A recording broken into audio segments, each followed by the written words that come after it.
আসামোলজি চেনেলটোলৈ আপোনালোক সকলোকে স্বাগতম জনাইছো। আজিৰ ভিডিঅ'টোত ইউনাইটেড নেশ্যনছ অৰ্থাৎ ৰাষ্ট্ৰসংঘৰ সেক্ৰেটাৰী জেনেৰেলসকলৰ নামসমূহৰ লগতে ডেপুটি সেক্ৰেটাৰী জেনেৰেলসকলৰ নামসমূহ উল্লেখ কৰা হ'ল। ইউনাইটেড নেশ্যনছৰ সেক্ৰেটাৰী জেনেৰেলসকল হ'ল ট্ৰিগভিলি আছিল ইউনাইটেড নেশ্যনছৰ প্ৰথমগৰাকী সেক্ৰেটাৰী জেনেৰেল।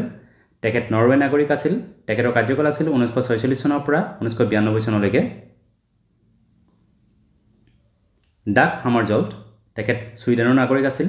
তেখেতৰ কাৰ্যকাল আছিল 1953 চনৰ পৰা 1961 চনলৈকে। ইউথান আছিল ৰাষ্ট্ৰসংঘৰ প্ৰথমগৰাকী এছিয়ান সেক্ৰেটাৰী জেনেৰেল। তেখেত ম্যানমাৰৰ নাগৰিক আছিল। তেখেতৰ কাৰ্যকাল আছিল 1961 চনৰ পৰা 1971 চনলৈকে। কুৰ্ট ৱাল্ডহেইম তেখেত অষ্ট্ৰেলিয়াৰ নাগৰিক আছিল। তেখেতৰ কাৰ্যকাল আছিল 1972 চনৰ পৰা 1981 চনলৈকে। জেভিয়াৰ পেৰেজ ডি কুৱেলাৰ তেখেত পেৰুৰ নাগৰিক আছিল। তেখেতৰ কাৰ্যকাল আছিল 1982 চনৰ পৰা 1991 চনলৈকে। বুট্ৰছ ঘালি তেখেত ইজিপ্তৰ নাগৰিক আছিল। তেখেতৰ কাৰ্যকাল আছিল 1992 চনৰ পৰা 1996 চনলৈকে। কফি আন্নন তেখেত ঘানাৰ নাগৰিক আছিল। তেখেতৰ কাৰ্যকাল আছিল 1997 চনৰ পৰা 2006 চনলৈকে। Ben Ki Moon Republic of কোৰিয়াৰ নাগৰিক আছিল অৰ্থাৎ সাউথ কোৰিয়াৰ নাগৰিক আছিল। তেখেতৰ কাৰ্যকাল আছিল 2007 চনৰ পৰা 2016 চনলৈকে।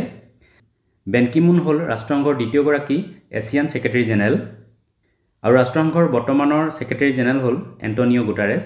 তেখেত পৰ্তুগালৰ নাগৰিক। তেখেতৰ কাৰ্যকাল 2017 চনৰ পৰা আৰম্ভ হৈছে আৰু তেখেত বৰ্তমানো এই পদৰে কাৰ্যভাৰ গ্ৰহণ কৰি আছে। ইউনাইটেড নেশ্যনছৰ ডেপুটি সেক্ৰেটাৰী জেনেৰেলসকল হ'ল শ্ৰীমতী লুইচ ফ্ৰেচেট তেখেত কানাডাৰ নাগৰিক।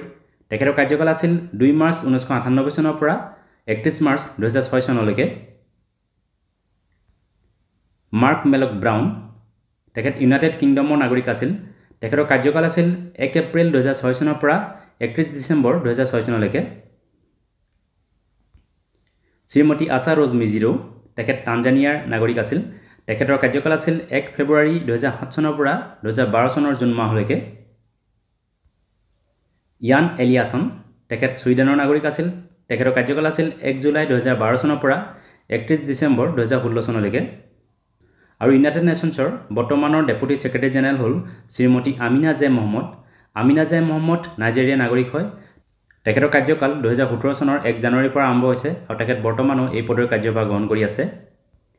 ভিডিঅ'টো চোৱাৰ বাবে ধন্যবাদ। যদি ভিডিঅ'টো ভাল লাগিলে লাইক কৰিবলৈ লগতে চেনেলটো ছাবস্ক্ৰাইব কৰিবলৈ অনুৰোধ জনালোঁ। ধন্যবাদ।